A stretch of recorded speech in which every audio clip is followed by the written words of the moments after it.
Hello, and welcome to Unmasked, where we peek behind the scenes of the upcoming tabletop role-playing game, Daemonologie. The game is a work in progress, so rules may change, but the stories will remain.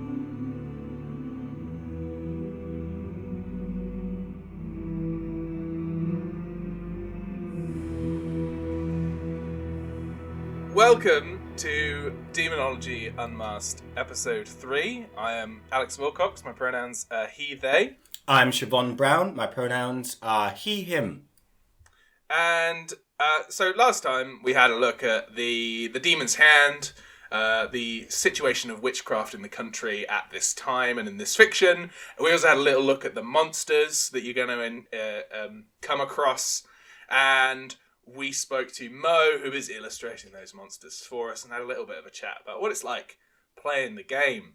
But today, we're going to have an overview of the real and fictional history, how our alternative history changes things, and what it changes it from, because I feel like the 1600s, at least at this point, sort of pre-Restoration, is a bit of a blind spot for a lot of people. Not many people care about the fucking Stuarts. Probably rightly so. It's the Restoration where it gets interesting, and sort of like the Cromwell Rebellion that people go like, whoa, war? Okay. So we're going to go over sort of what's happening at the time and what leads into. And then for our mechanics, we're going to go deep into the professions, because we've spoken about their sort of law situation before. But we're going to talk about what makes them tick, what you'll actually be doing when you're playing them. So, Chavonne, if you're ready, let's dive on in.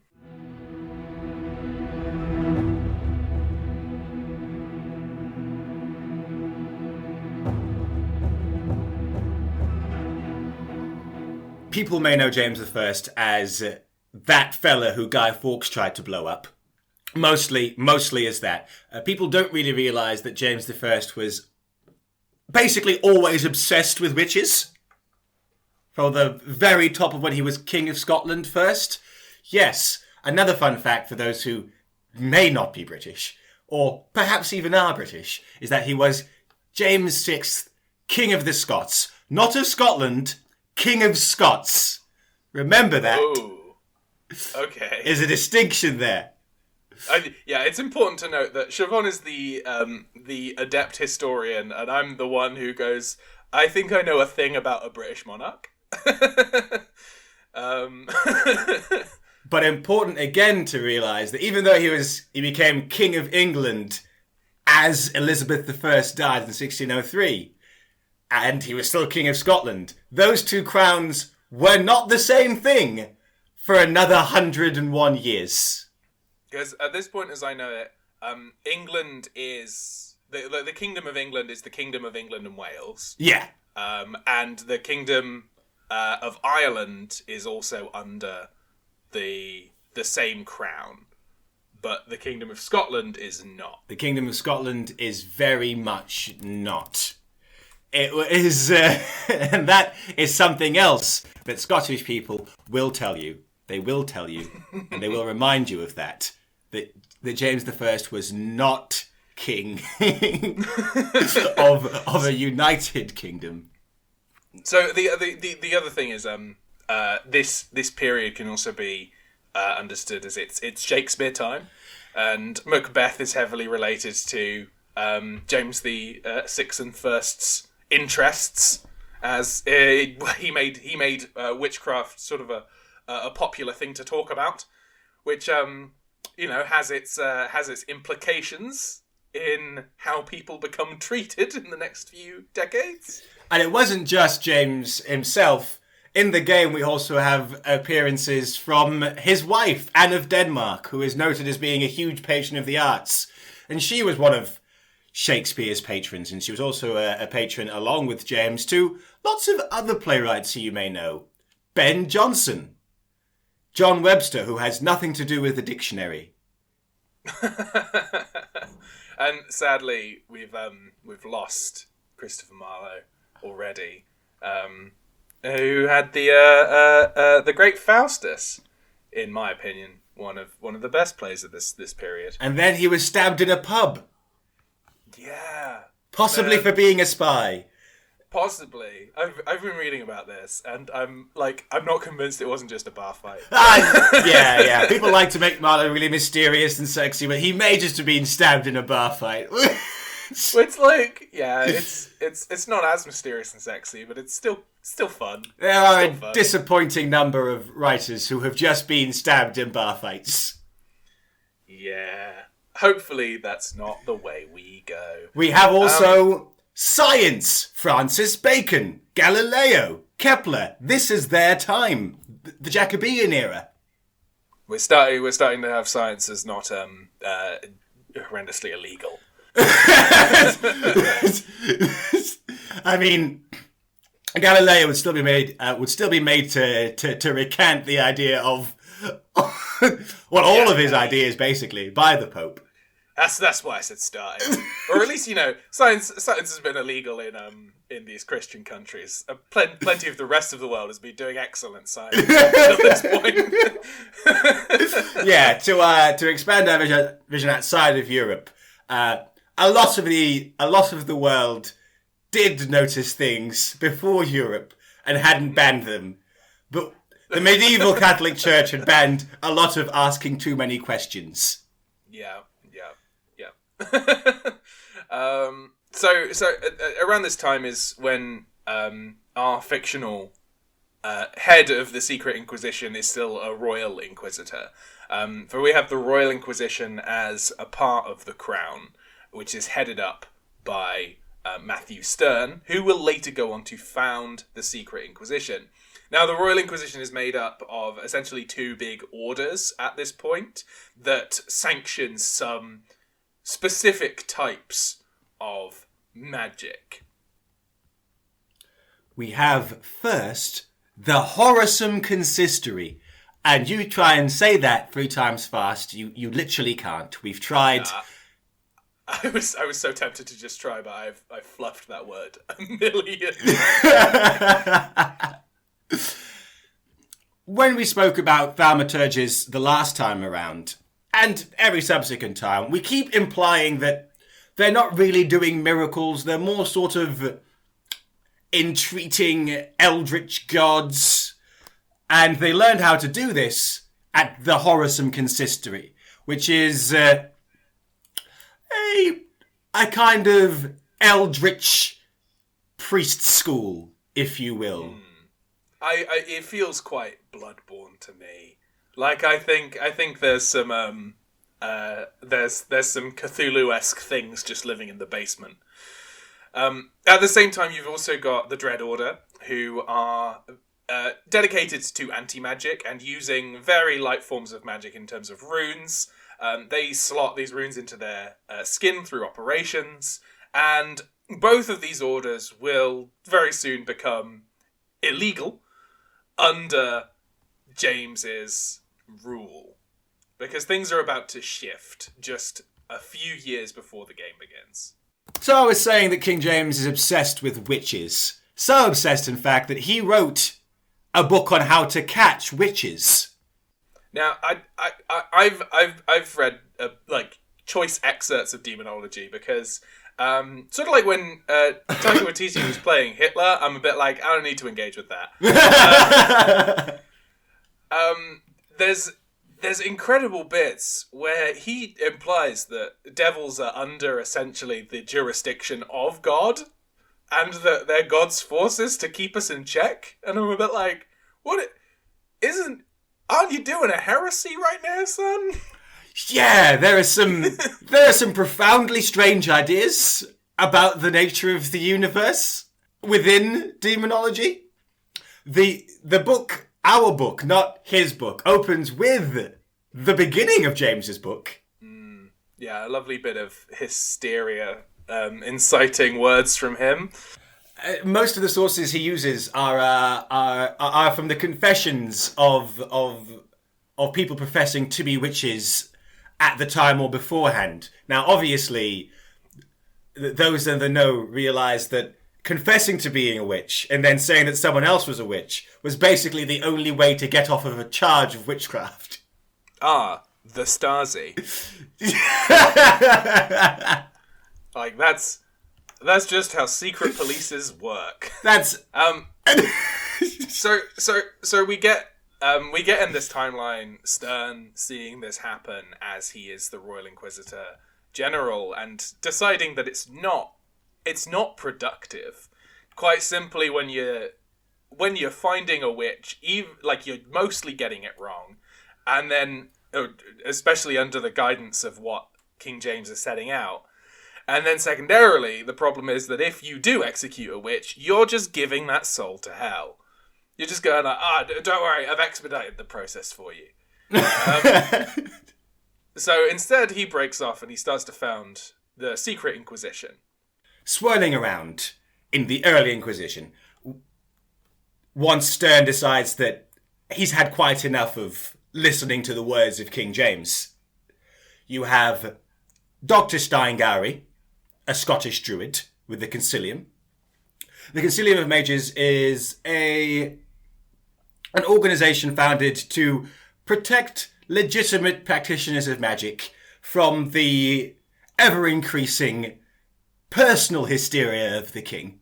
Yeah, you know, at one point it's, I hate witches. What's witchcraft? I imagine it's anyone who practices any form of magic of any sorts. And probably anybody who sits outside who I deem not witches. I'm gonna start pointing at people. Druids, yep. People with folk traditions, yep. You there, reading big books. You too.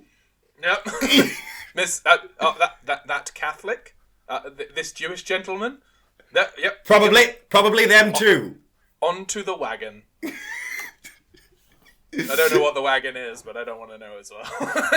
And thus the Concilium Mages is there to both protect mages and, for those who want to, help protect the land from actual devilry. And to protect their fellow mages from persecution. But where is the money coming from? An important question at all times. You may have picked up in our discussions around the game a certain suspicion of early capital. And so I think one of the nicest things is that all the money is coming directly from the crown. They just don't know it. We have the Royal Society for the Concerned Citizens for Clean Living, which is a hilariously long name. I love it. It's so fancy. You have... Oh, actually, Wilcox, you field this one. The fun fact about the actual Athertons. Oh, yeah. So we said... call them the Duchess and Duke Atherton. That sounds like a place in England. Turns out it was a place in England and we had no clue. And at the exact time of this game, there is no Duke and Duchess Atherton that can be found. They just plop off the face of the earth. It's wild that we managed to just strike lightning right there. And the concerned citizens are... And we've spoken about patronage from King James, from Anne, of intellectuals, of artists. They are intellectuals and artists and noble people who are siphoning money away from the crown and putting it into the pockets of the Secret Inquisition. One of my favourite words in the English language is embezzlement. And that is exactly the case. This is noble embezzlement. It's embezzlement for the best possible cause. But on the other side of things, those are the three associations that form the Secret Inquisition. But in the wake of the Royal Inquisition become the Witchfinders. Now, in real history, the Witchfinders come about just a little bit later, but their roots start around this point. So Lord Salisbury is appointed Witchfinder General. Now, the Witchfinders in real history are the worst of the worst of vigilantes going about the country and essentially killing whoever they deemed worthy of witchcraft. And doing the stupid, ridiculous trials that, we see today of burning at the stake, popping in a lake and seeing if they float, and as aforementioned, the Monty Python-esque weighing against a duck. So they are the villains, the crown-appointed villainry that is stalking across the land. And they are being led by one of British history's most interesting men. Lord Salisbury, Robert Cecil, the first Earl of Salisbury. Again, for any fans of the history of British peerage, there are a bunch of men called Robert Cecil. A lot of men are called Robert Cecil, and most of them have been the Earl of Salisbury. But this was the first one. He was incredibly powerful. He was Secretary of State, Lord High Treasurer, Lord Privy Seal. Back to the gunpowder plot. He discovered the gunpowder plot, and people think that he may have been helping to foment the gunpowder plot to secure his own power so that he could catch them. So I think it's quite apt that in this timeline he saw an opening and he fucking took it. Lord Salisbury was never a slouch. No one can accuse him of such. So as the Inquisition continues on, this is sort of the situation at the start of the game of the secret Inquisition is founded and the Witchfinder generals are starting to stalk across the country. And this is the situation that the game places itself in. Of your task is to be a part of the secret Inquisition, getting there ahead of the Witchfinders. But as the decades roll on, the secret Inquisition continues, however, towards a tragic end. So we have plotted out a bit of an alternate history timeline ahead of this. So, Chavonne, do you want to take us away with sort of the immediate next few decades? As we move away from simply Britain, there are, of course, witch trials going on all across Europe. And an organisation like the Secret Inquisition being run by Stern and Gowry and Atherton, who are so concerned with mercy, want to extend that mercy to other people in the continent. So as we move sort of 10 years away from the beginning of the game, we reach out into France and Spain and Italy and Switzerland and to Eastern and Southeastern Europe as we meet other continental figures who are concerned with trying to stem the tide of hysteria, because historically speaking, the witch trials were actually worst in Northern Europe. They calmed down as history went along further in Southern Europe, such that by the time we get to sort of the height of the Spanish Inquisition, you actually find Inquisitors mostly in Spain being like, no, these aren't witches, stop that. Actually inquisiting. Inquisiting. Yeah. The Papal Inquisition, you find records of them going to places and saying, no, this is mostly just people really angry with their neighbours. Let's not keep encouraging this kind of talk. And so as... the Secret Inquisition forms allegiances and alliances across Europe and slowly starts to build up more of an international agency for... against witchcraft. And at the same time as they're starting to form themselves across the rest of Europe, they're also starting to form themselves across different spiritual planes and magical planes, such as the Otherworld, where the Fae live. They start to make more contact with the Fae themselves. They've already got the Fae bounds, but they start to make different sort of agreements and allegiances, as well as starting to work with different magical institutions across all of Europe, including, for example, the Norse and the sort of pantheon of magic and gods that's there. They also start, because the aim of the Inquisition is not to kill and put on trial witches, but to excommunicate them, they also start to notice that something strange is happening. Yeah, I taken to their employment... ex-witches. They term them grey witches. They're not really sure how they have the power, but they're sure it's not from hell. They aren't sure from where, though. Just a needle prick on the end of the finger and a drop of blood and then power. somewhere else. But at the same time, a different force is rising, and can't say it's a good one. It's Puritanism. Woohoo! Way! Woohoo! Christian religious fundamentalism, of which there has been many. Many different sects of Christian religious fundamentalism, but here is one. Eventually, James I, as all kings, died. Then his son, Charles I, took over. And then he died. But his death was very, very violent. I think there was a whole war about it. Oh yeah, there was. There was the English Civil War that preceded the first execution of a British monarch. The first and only ever execution of a British monarch. Now, Chavonne, I don't want to speak for you, but I think we're both not against the execution of monarchs. Generally, but this execution of a monarch is not one of the best ones. Because it didn't give way to any kind of freedom from oppression. It just brought Oliver Cromwell. Yeah, and it was a military coup. It was a military coup that took over the government. Well, appointed a government outside of the monarch, which is great.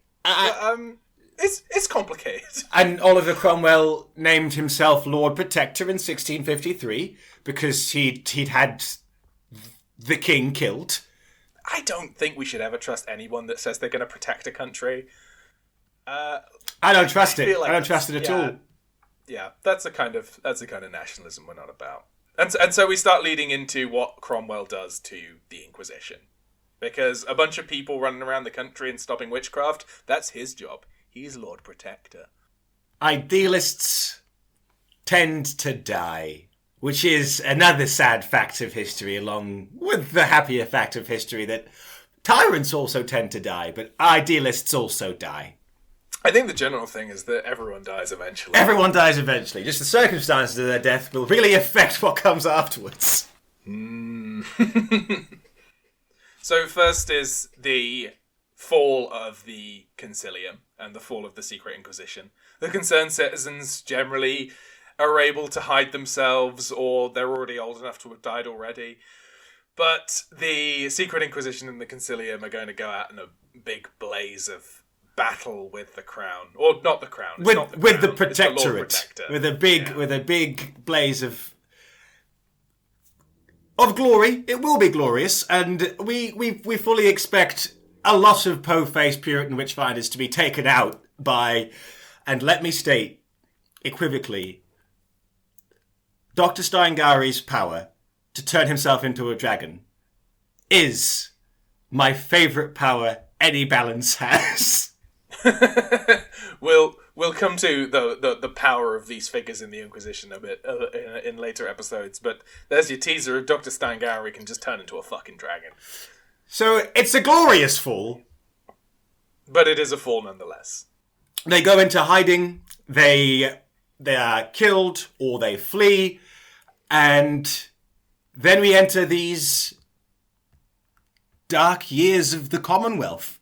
Fortunately, the dark years of the Commonwealth end, and I think I'll put some of these portraits in. Oh, absolutely. They're absolutely delightful, and I will link to them because it's over pretty much as soon as Cromwell gets appointed Lord Protector, some brilliant paintings start being made of Charles II, the boy king to be, and they are all hideous threats of armadas and warfare. And there's a great one by William Dobson with just a fucking decapitated head in the bottom left-hand corner, an army raging in the background, and this 12-year-old boy has his hand just resting on a knight's helmet, like, for later. And you know what? These are promises he keeps. 1660 rolls around. Oliver Cromwell is dead. His son, Richard, Weird that you destroyed the monarchy, Oliver, just to give the protectorate to your son. Yeah, this looks like a fucking monarchy. Doesn't it? Except this time, it's not any fun. And so we get a fun monarchy. We get the Restoration. We get Charles II coming back and saying, I want silly plays. Oh, and he gets a lot of silly plays. There is an explosion of culture because the Puritans hated fun. They banned the theatre. They banned Christmas. They banned dancing. They banned dancing. Except around the maypole. Or did they ban the maypole? They banned the maypole.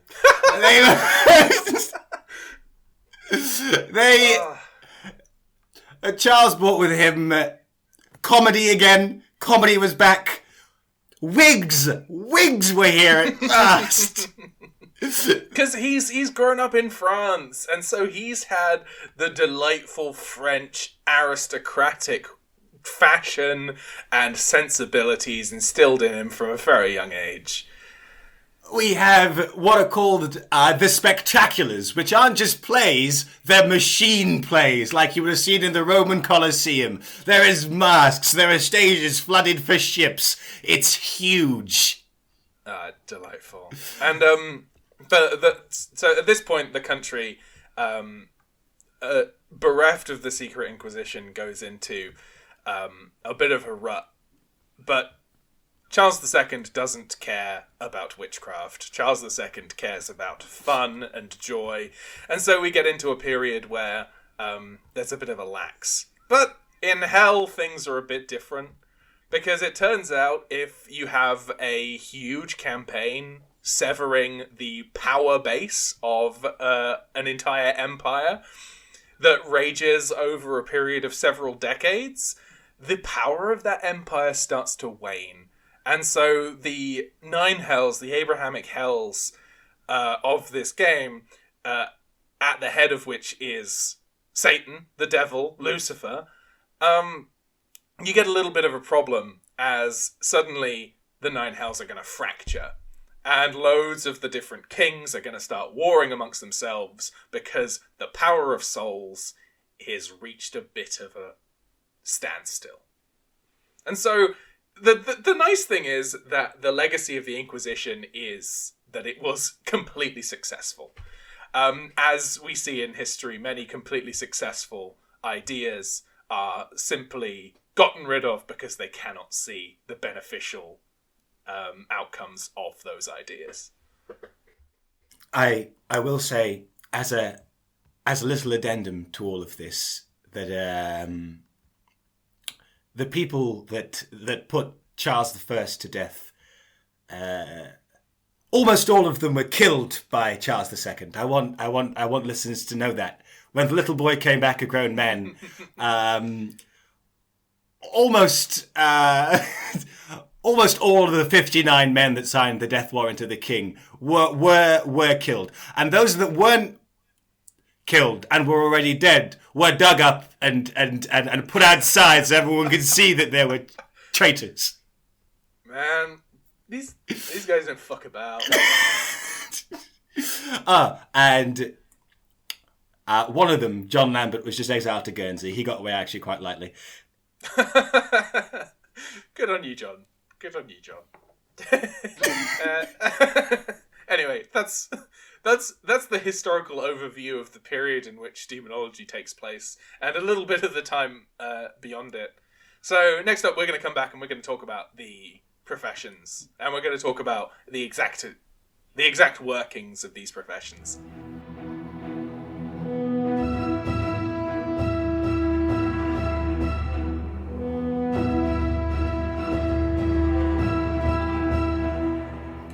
We have done lots of chatting about what the professions look like, where they come from, but what do they do? We've done a lot of playtesting of this game over the last year. Yeah, we've been playing it. I think it's been over a year now that we've been playing the game. Yeah. We've been playing from the moment we basically had our first finished version. We were like, let's just do this, shall we? We were playing it very unfinished.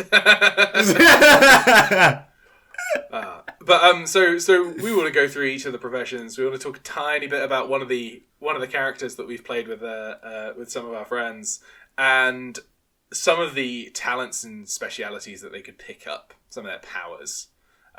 So we're gonna bash straight in with the Presidium and the iconic. You might recognise the name. I didn't. Paddy McAloon. Paddy McAloon was our first Presidium, and he was an agent of chaos. Very light on the investigating and very light on the inquisiting, and more just leaning into I've got weapons and I know how to use them, to the point where one time he showed up to a building, said to the person there, and he was alone, he said to the person there, "Why am I here?" And then after the guy acted suspicious, he shot him in the leg and then took him away. And that was Paddy McAloon's investigating style. It was bad. He didn't appear for a few sessions, and so he said he'd gone to prison. But this agent of chaos that knows that they've got a lot of weapons, and you know, maybe not good at everything else. That's sort of like a bit of the crux of the Presidium. We've seen a lot of Presidiums who do not know where they're going or what they're doing, but they sure as hell know how to use their weapons.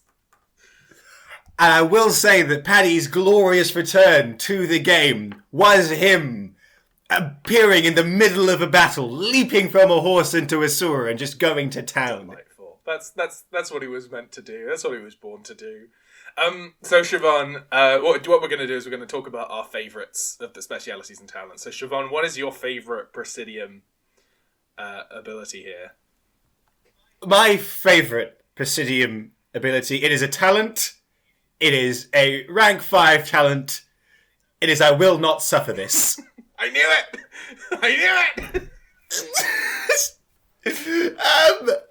I shall simply read for the listeners what I will not suffer this is. If you or your allies are threatened, mocked, or undermined by another when in dialogue, then once per day you may utter, I will not suffer this. The person who insulted you will owe you a bargaining chip that may be used in the same way as those gained in a conversation. Yep. Very, very simply, very openly, the Presidium Knight knows exactly how to navigate conversations that they do not wish to be a part of, and it is quite simply by being the most threatening individual in the room. I knew that you were going to pick that one. What about you? What is your favourite? I'm going to pick one of the runes, and I'm going to pick a rune which I had to ask Chavonne, is this too anime? When I wrote it. Because I feel like this game is quite not anime, but then this... So I'll read the description of it. The rune, powered by the knight's wounds, ruptures, its own well of blood flying out to coagulate an ally's wounds. So I really like the image of some blood flying through the air out of a rune that has burst open. And it is after you take damage, you activate the rune to remove an ally within mid-range of stations equal to the damage that you've taken. And so I just really like that image. If you think it's too anime, it's too late. It's in the game. Too late. Deal with it. So, Chavonne, Royal Investigators.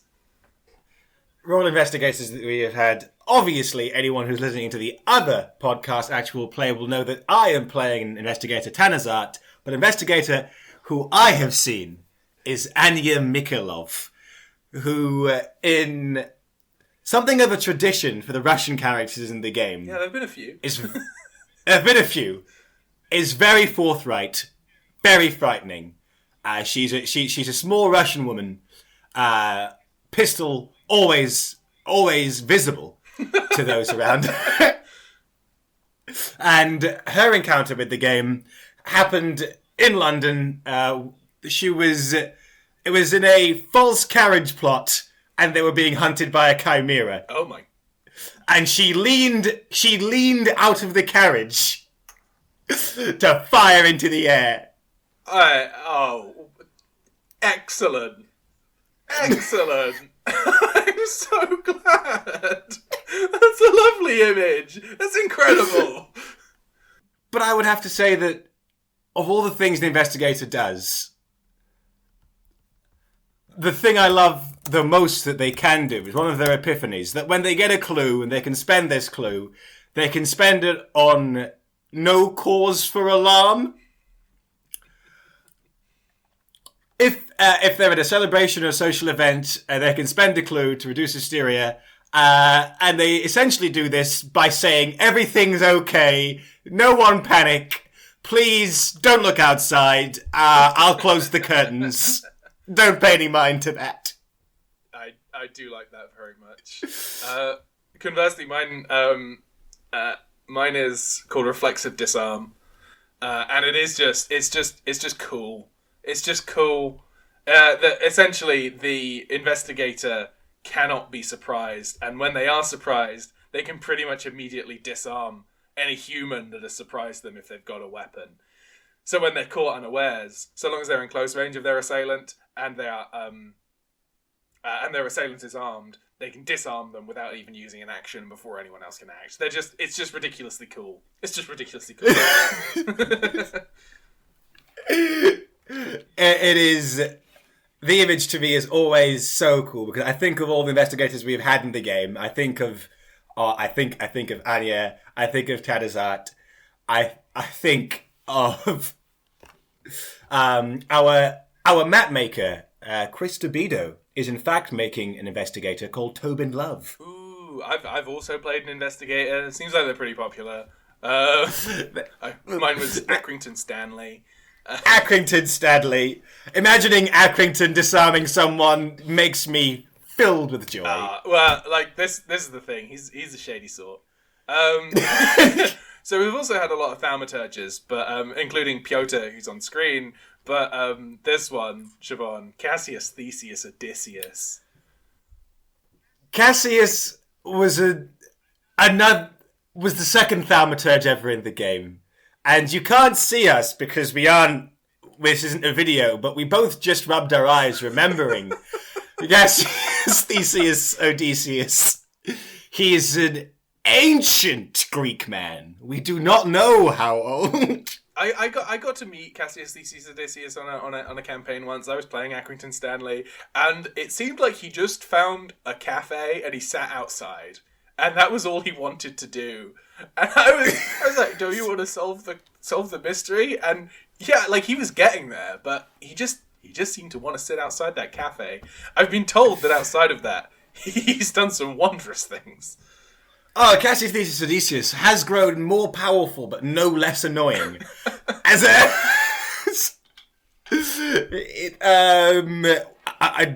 One of his iconic moments was trying to do a stakeout inside of a bush and falling asleep inside that bush. Very, very happy to hear this. So, my favourite thaumaturge power is quite a simple one, but it really captures the horror of the thaumaturge. It's called the Power of Babel, and it is quite simply: you may understand but not speak all human language. You understand every single utterance, every language, anybody talking. You just get it, and you just I just find it very imposing and very powerful and very immediate for the thaumaturge. It's a very subtle thing, but the more you think about it, the more wild that kind of power is. No one can ever shit talk you. No one. Ever. No one. I love in films when there's that trope of, you didn't think I understood this language, and now I'm going to say it in this language. But of course the thaumaturge can't do that because they only understand it. but they can be very grumpy afterwards. My favourite thaumaturge ability is one of their miracles. Mm-hmm. Can you guess which miracle? I want to say... I want to say the Many Boons of St. Bridget, or the Flurried Fist of St. Moses the Black. There we go. It's the Flurried Fist of St. Moses the Black. It is a miracle that in its lesser form You just become proficient at pugilism, and you can grapple and wrestle any monster with your bare hands. But you can't kill anyone. But in its greater form, you can punch ghosts. Truly, truly iconic. Just your fists flying at lightning speed, punching ghosts. I love it. We have next the Feybound, our fairy mage, and a Feybound very close to my heart, who I have run many sessions for, is Glinda Gleikstrasse. Yeah, I've had the pleasure a few times. Little German queen that she is. I was running the first session she was in, and she's as close to being a fairy as possible. She is very small. It is canonical fact that Glinda is 4 foot or under. Or under. And this again is canonical and very important to the woman playing Glinda, Amy, that everyone knows Glinda has a great big rack. And she will often try and engage in diplomacy through the use of her rack. Yeah, using what she's got. Gotta respect it. Yeah. Gotta respect it. What's your favourite Feybound power, Chavonne? I've got some. Well, I will say, as a sidebar, that Glinda's favourite power is summoning a huge water horse. But my favourite... That's... my favourite Feybound power has to be great and fanciful stature. I was going to say that one! Because it just lets you touch a creature and enlarge it to twice its size. Just make it huge. Anything. Just huge. It's such a simple, wonderful magic that also it's referenced that Fey courts are full of these mundane creatures, this double-sized. Yeah. There are just loads of massive voles and badgers and like big squirrels just running about in Fey courts. So thinking about it, if I can't pick great and fanciful stature, I think my favourite is Empty Vessel. Oh, that's so creepy. Yeah, so you turn a corpse into a companion by letting a little spirit take place inside and sort of pilot the companion, or pilot the corpse. Mm-hmm. And I quite like it because I like the idea of the spirit inside not really knowing how humans work and going a bit like a puppet master, just a bit like, how does this work? And being quite quite sort of like Uncanny Valley and quite awkward with it. And I think I love that so much. I think that's really good. It is a fairy spirit doing it. I think this may be the second time I've referenced Weekend at Bernie's on this podcast. Yeah, the Weekends at Bernie's thing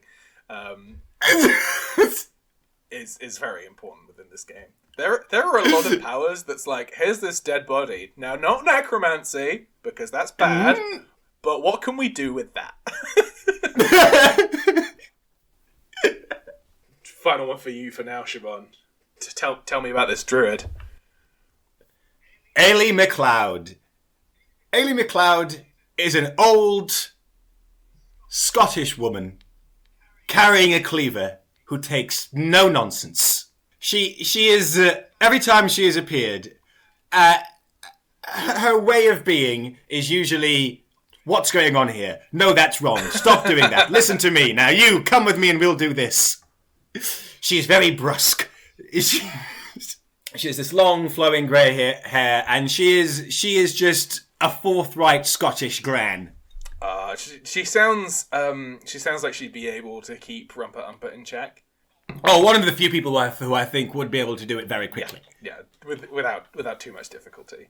And without Rumpert feeling told off. He would, of course, be being told off, though. Rumpert has this strange respect. Not this. Rumpet is very easily cowed by old women. It's very. Good boy. But what is your favourite thing that a druid can do? So, I'm not certain you'd be able to guess this, but I'm a big fan of Samhain's touch.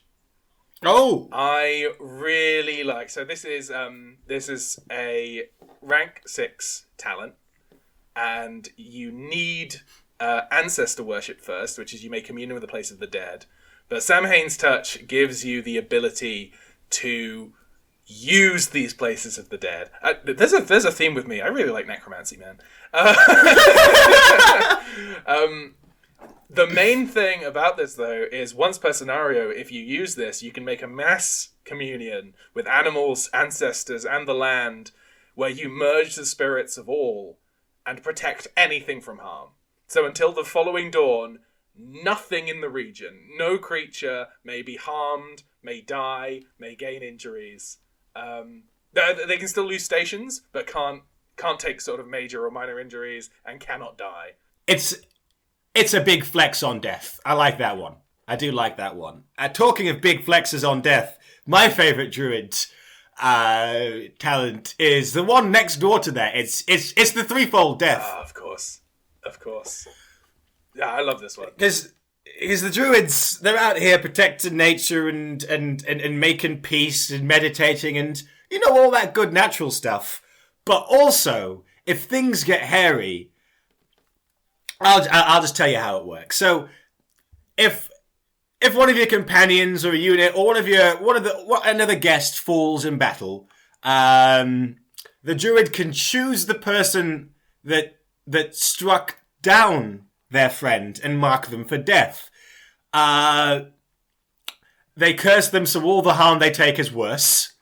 And when this threefold death is invoked, the entire battlefield will have every physical attack cause bleed. So everything dies harder on a battlefield where threefold death has been incurred.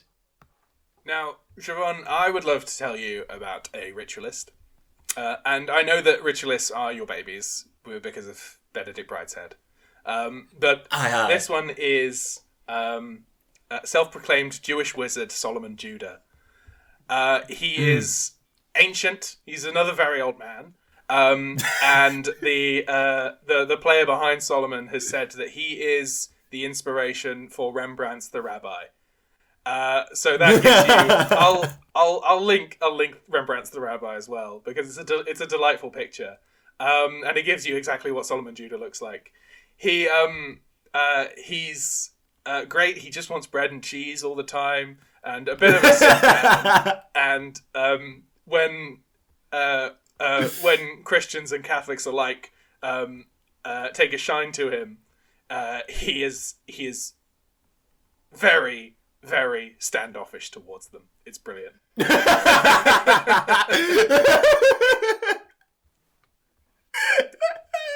So Chavonne, it's only fitting that you get first dibs on your favourite ritualist ability from all of these. So what is it? What is it? Now, it's one that I've been eyeing up. It's one that I've been eyeing up for ever since it entered the game, so that one day Benedict can do it. And it's a high rank one. It's a rank 7. It's Out Unclean Spirit. What happens here is that any creature under black magic cannot bear to be around the ritualist, and they suffer damage whenever they try to attack the ritualist. Any magic that they do by these monsters will wilt to nothing, and then you can use your holy symbol to have someone else also have this aura around them. Yeah, it's a powerful turn undead, but not just turn undead, turn everything. It externalizes the disdain that you feel for black magic. Like ritualists feel a bit A bit like the wizards of the game, like they're not, they're not great at taking hits a lot of the time, and so it's quite fitting that like you get to this level and you're just like, nothing touch me.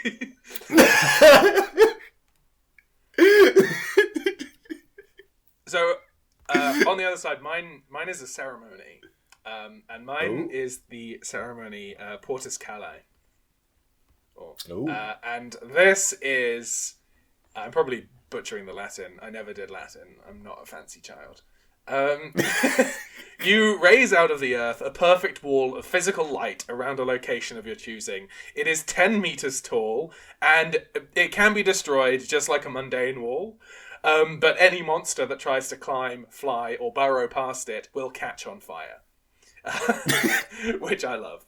So some things can just fly over if they're immune to being on fire, or if they want to take it. But generally speaking, they'll light up in the sky. Yeah.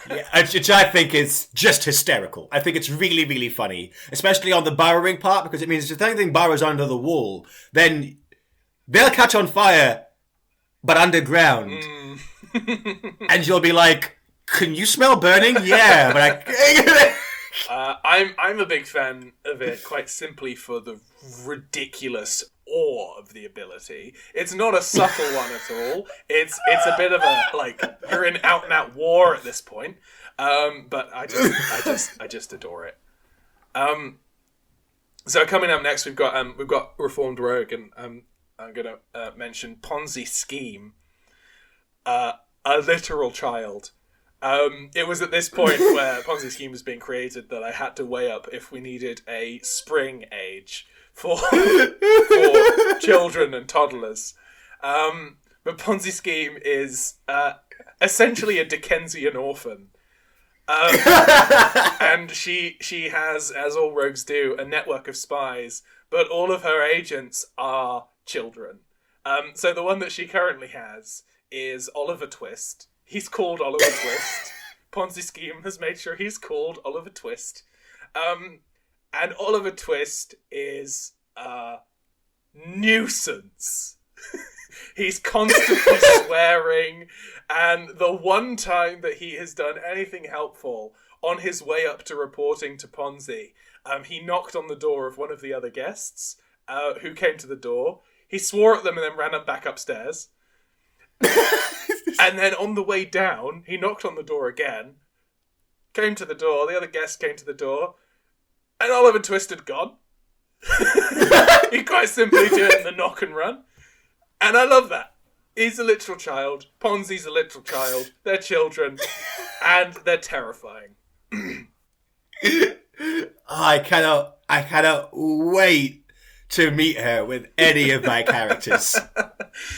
Ponzi was quite immediately thought down by most of the other characters, but Ponzi has been incredibly useful and held a knife to a man's groin. So Chavonne, please do tell me, what's your favourite Reformed Rogue talent or speciality? I really hummed and hawed about this one because they have just a lot of really fun stuff. But in the end, I went for Debilitator. It requires you to have Poisoner. But once you have Poisoner, with Debilitator, you get an extra plot, which is Debilitate. And you can go around debilitating monsters, which is absolutely wild. Setting your agents off at night to just go hunt down a monster and do bad things to it. Which is just, I think, that is the peak of asymmetric warfare for me. For me, though, mine is right next door. It's Wily Fox. Ah! Quite simply, once per day, you just get to ask, am I walking into a trap? And the medium has to answer honestly. You're also much better at dodging. You also get much better at dodging any attack that gets thrown at you during a confrontation. That's absolutely going to be something that Saint-Jean picks up. Saint-Jean, your lace merchant. He really doesn't want to get hit, and I feel like it's very character appropriate for him being something of a coward to ask, is this a trap? Yeah, Yeah, it fits. So Chavonne, charlatans. Tell me about one of our most important characters ever. One of our first character, the first ever charlatan made in the game, is Asheen Byrne, who is now the Black Baron of Bray.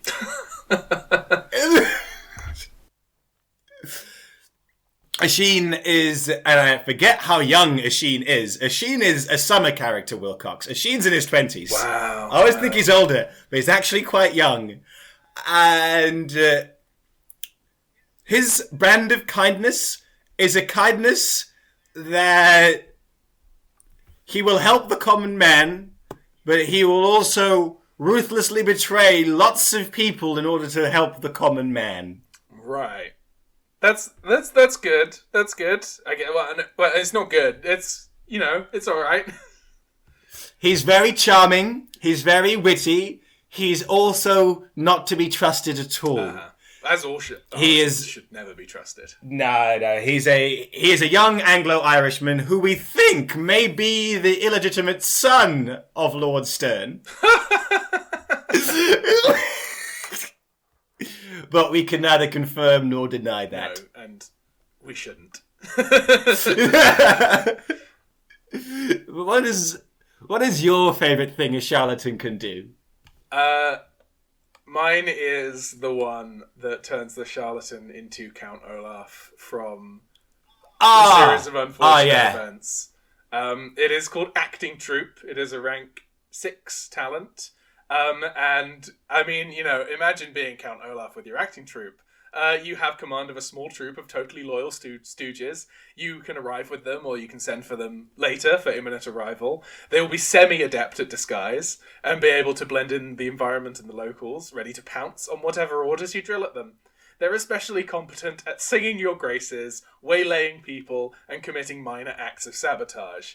They will be completely inept cowards in combat, however, and will run at any sight of it. I adore them. They are so circumstantially useful and so just silly. Chavonne, what's yours? Mine is again next door. It's a rank 6, and it's gallant. I had to leave this for you. I knew not to take it. Because it's so very swashbuckling camp. Settle a dispute for the sport of it, or as an outrageous flirt, you may challenge someone to a duel. The medium decides if they agree. When you do, to see how it goes, you may also choose to throw the duel. Whatever happens in the duel, you may attempt to then make your opponent into one of your pieces. And if you succeed, they will never deny anything that you ask them to go and do. And they will happily, maybe even begrudgingly, die for you. I love it. I love it. I love it so much. I love it so much. It is the quintessential, you put your blade under someone's chin, and they're your friend forever. Yep. Yeah. It's delightfully flirty. It's the sort of thing you need. So finally, our resident noble, Ashcroft Lane, the third lane. Ashcroft Lane is I don't know how best to describe him. Apart from old and very closeted. He goes around with his butler and lover, Malcolm, and he goes around with his messenger, Chris Stark, who now has a very fancy tabard. Yeah, it's delightful. And he goes around with his diplomat, Wilhelm Schmarkling, who is very stoic, a delightful German man. And he has very recently gained Marine Le Pen, a chef de cuisine. Quite literally because Ashcroft Lane wanted a cheese board. He's very wealthy. gets very easily confused and won't touch combat with a barge pole. If combat is occurring, he will simply not come along.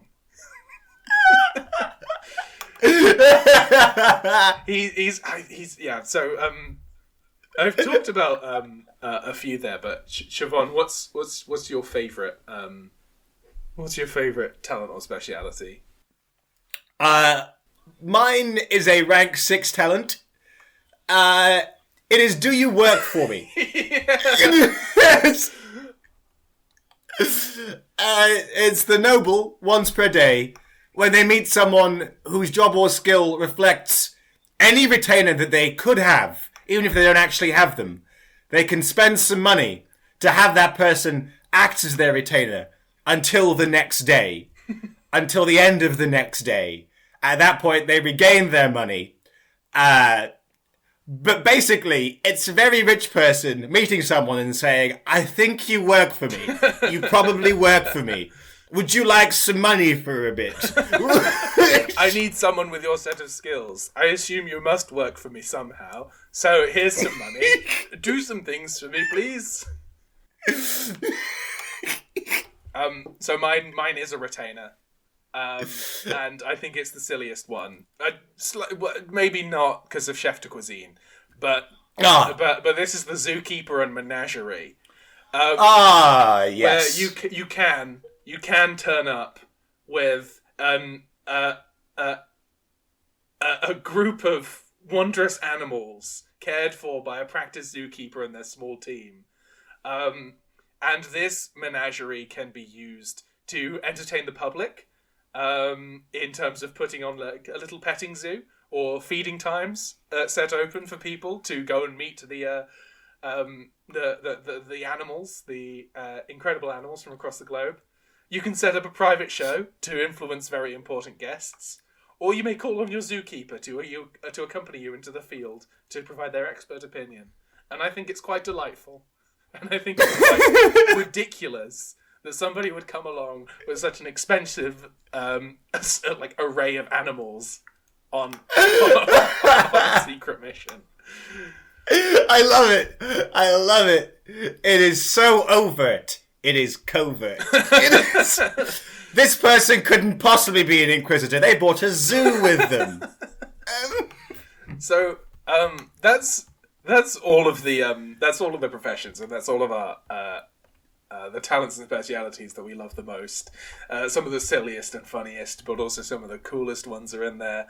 But there are still just plenty more that we had to really, really sift through and decide, do I want to pick this one? Do I want to pick this one? I am dedicated to eventually having played every profession in the game, just so I can pick some of these cooler and the sillier ones too. Yeah, I know exactly what you mean. It's tragic to have made it and then not immediately be able to play all of it. I think that's us for just now on the mechanics.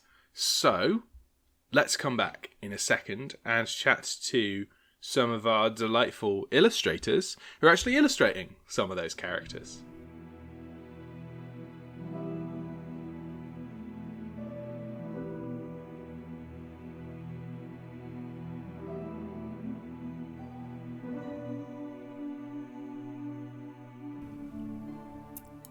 We promised you more illustrators, and here they are. We have with us today Izzy and Digby, who are working on our character classes, also known as professions. Now, Izzy, Digby, who are you? What do you do? Hi, I'm Izzy. I am in Edinburgh University, doing costume. So of course I'm doing illustration in this book. Yeah, it's just been fun. Being able to go over and try something a little bit different, expand everything. I've been working with Digby on the different professions. I'm Digby, and I am also at the University of Edinburgh, but I do illustration. But Makes that's a lot pretty more much all I sense. got. Yeah. I think, to be fair, like, one of the things that really it does make sense that costumes are part of it, because, like, you know, the period attire is It's so fun. But dang, you chose the time with the worst trousers for guys. Just the biggest, goofiest legs, and like I'm like, okay, let's try and make a scary warrior character or a really cool noble that people will respect. And it's cool until you get to the little shorts. And you're like, okay. And like all the frames of reference, just have them. Like they're like, this is a terrifying warrior wearing the hot pants, or little poofy skirt. It's absolutely unavoidable. They're all wearing little leather hot pants. There's no way around it, really. Yeah. And very, very high tights. Just little trunk hose. Yeah. It's The great. poofier the better, if anything. Like, Yeah. wider you can go. It's good for social distancing nowadays, so you know we should bring them back. Just really creepy trunk hose, keep people away from us. Yeah. Oh man. Yeah. I've been thinking about like the practicality of just these huge radius skirts. Fantastic. But how's it sort of been playing with? Because you've been talking a bit about playing with the style and sort of like the costumes. So how have you enjoyed that? I think for me it's been really enjoyable because it's a fantasy game to the sense that as well you can play female characters or you can play characters from across the world, and your NPCs aren't going to be, hey, you're a woman, you can't do this, you can't wear this. So it's been great having like female warriors or female investigator characters that you can have in trousers or have in skirts but still be seen as like formidable or interesting and develop it with that in mind. So that's been really fun, and looking at like nobility and also like what the normal people would be wearing, peasants and stuff like that, has been really interesting for research, if anything, but also design as well. I feel like I've put a lot of ruffles on things. But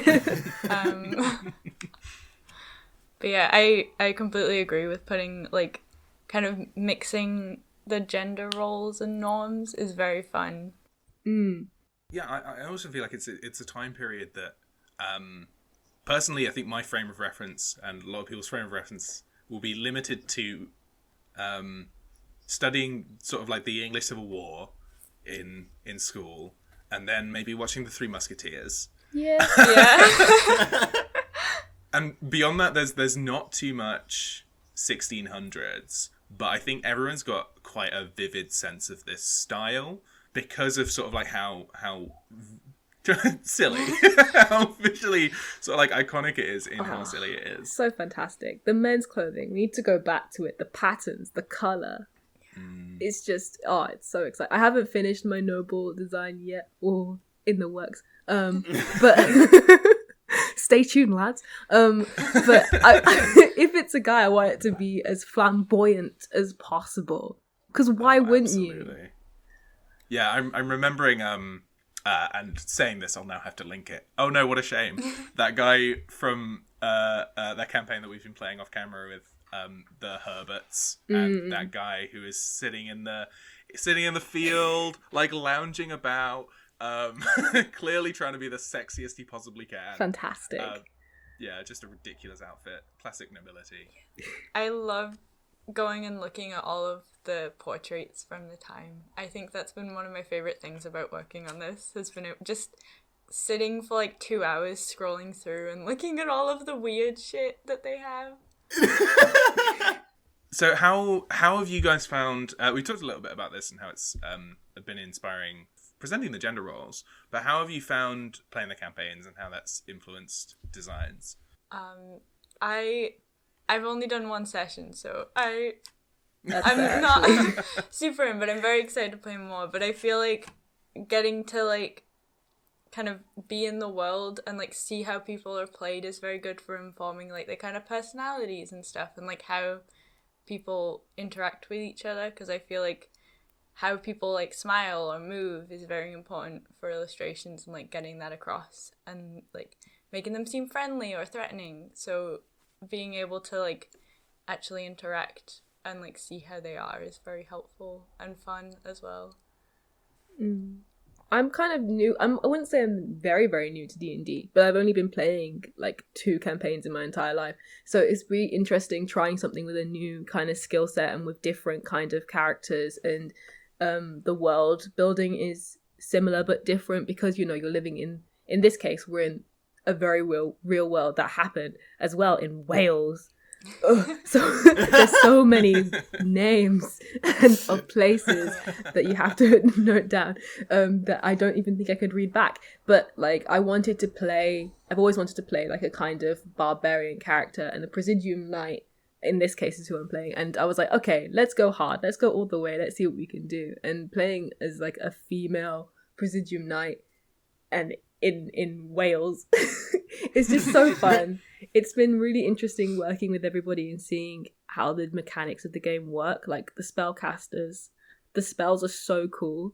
Like while I've been designing the different characters with spells, I've just been looking through, like, oh, which one would I want to visualize? Some of them are messed up, you guys. I don't know how you thought of them. Like one of the druid spells, I don't know if I'm allowed to like say because please do. Yeah. It's the Wicker Man. Yeah. It's just, I was like, okay, this is nice. You can heal some people and you can like, oh wow, you can blow some ash into the air. Okay, Wicker Man. Okay, you burn somebody whether or not they want to or not.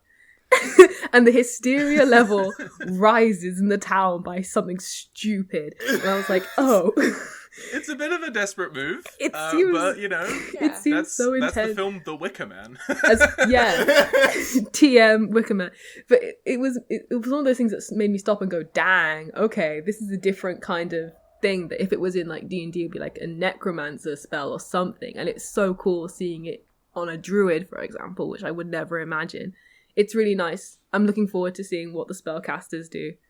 Whereas I just kind of got like rabbit punch, which is fun because I could just knock out a man straight away, which I find fantastic. It's really interesting for like the visualizing of stuff because like everybody when it's played will bring like their own kind of spin on whatever spell they're using, like the Presidium Knight runes and stuff. So being able to see like how other people would do it is like nice for kind of getting a range of like different ways to show it as well. Yeah. Just for the record, what characters are you playing? And give us a bit of the lowdown on who they are. I'm playing the Presidium Knight. I'm playing Dorset Song, half Korean, 6'2", pure muscle. This woman is, I would call her himbo, but whatever. She just wants to just bed maids and just have a great time. And in the moment she's not playing to her strengths as we're in a poetry competition and this woman doesn't know words. She's like, I don't get it, but she's doing her best. It's been really fun just trying to play the biggest person and hold the biggest weapons, the heaviest weapons. I'm very excited. She's very good. She's very wonderful. I am delighted by all of Dorset's winking at maids. And yeah, it's incessant. And how scandalised everywhere is where she goes. Yeah, she has a goal. She needs to fulfill it. Other people have other kinds of goals. This is her goal. Leave a trail of broken hearts behind. I play Magni Valkyria, who is a Scandinavian old ways ritualist. Who is trained in midwifery and surgery and everything, but's also a painter who trained in Italy under the masters. I love that. And mainly she's just like walked into places and yelled at people so far. She brought a plague of rats as well. Yeah, my claim to fame. Fantastic.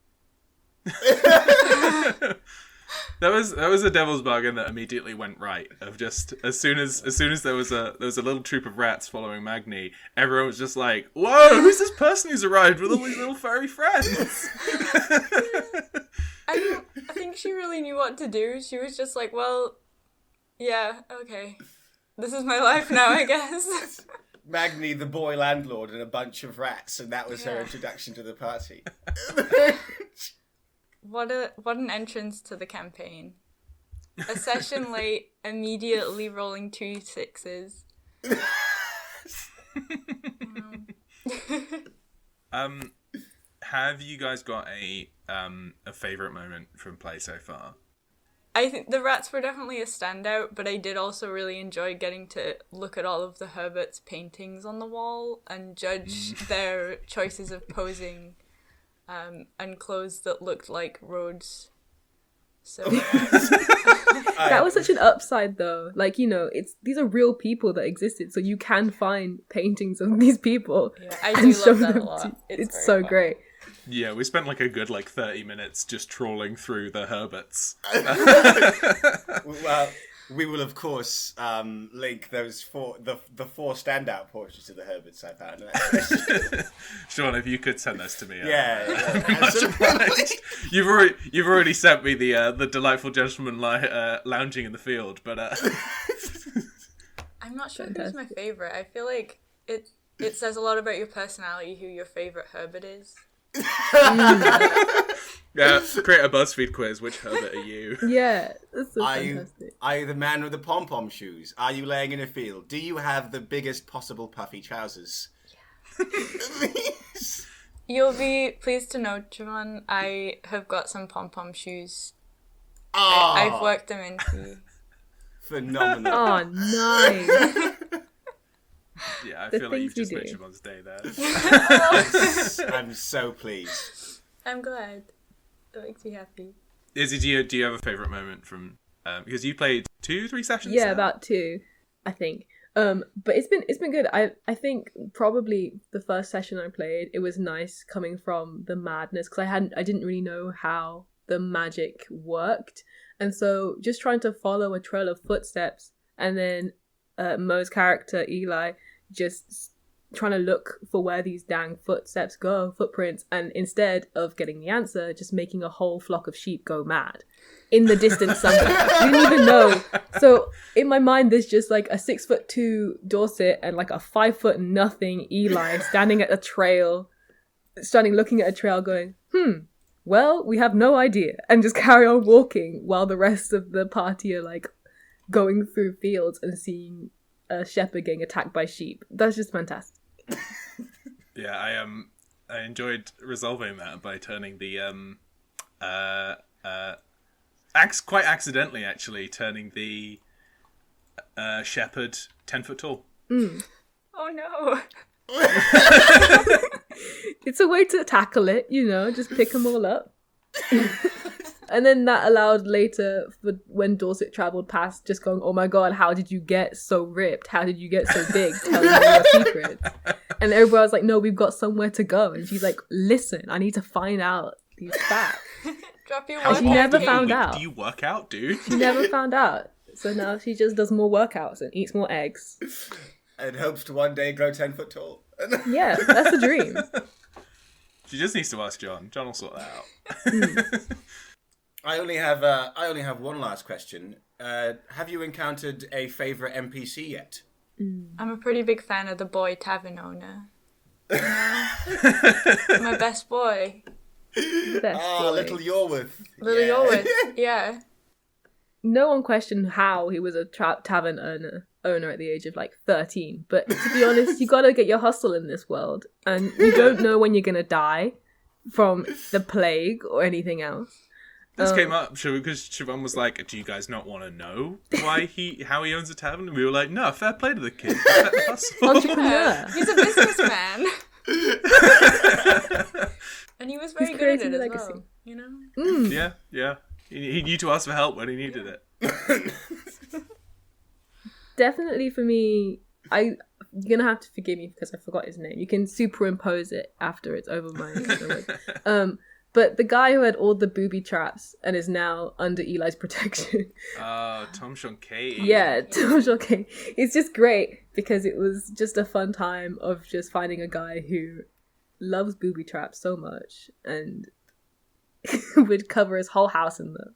I just have mad respect for the dude, and I'm intrigued to see what's gonna happen because he seems like such like a renegade, roguish kind of cool guy. But we're going to a poetry competition.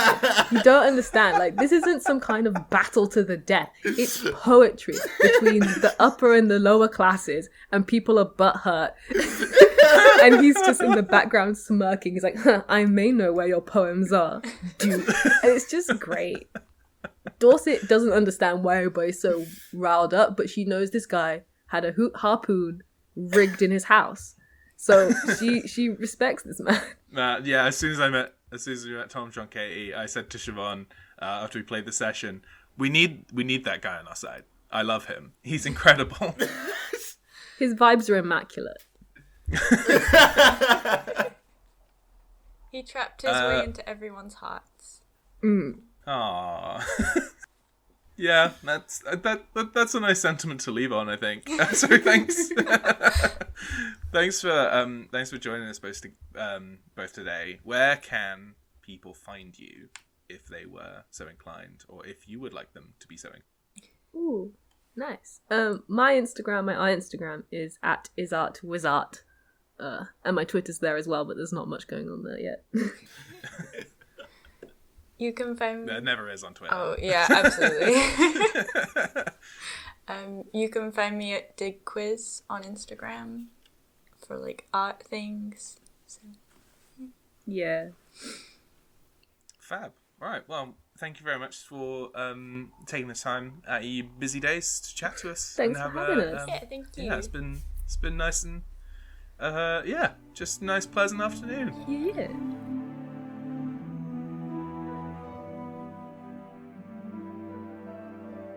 And so all that's left to say is thank you for tuning in to the episode of Unmasked, episode 3. Bit of a long one today, but we covered a lot of cool stuff, including the history of the time period, a little bit more information about the professions involved and how some of their most exciting abilities, and a really nice conversation with two of our illustrators. So thank you for listening in. And you can find us on Twitter, Facebook, and Instagram at Daemonologie RPG. That's DAE, Monology, and instead of a Y, it's an IE, Daemonologie RPG. You can also email us in daemonologierpg@gmail.com, so we'd love to hear from you there. And a thank you to Tasha Soffler and Oscar Russell of Watchtower Design. Tasha for our delightful music, and Oscar for our brilliant visuals. So we'll see you next time.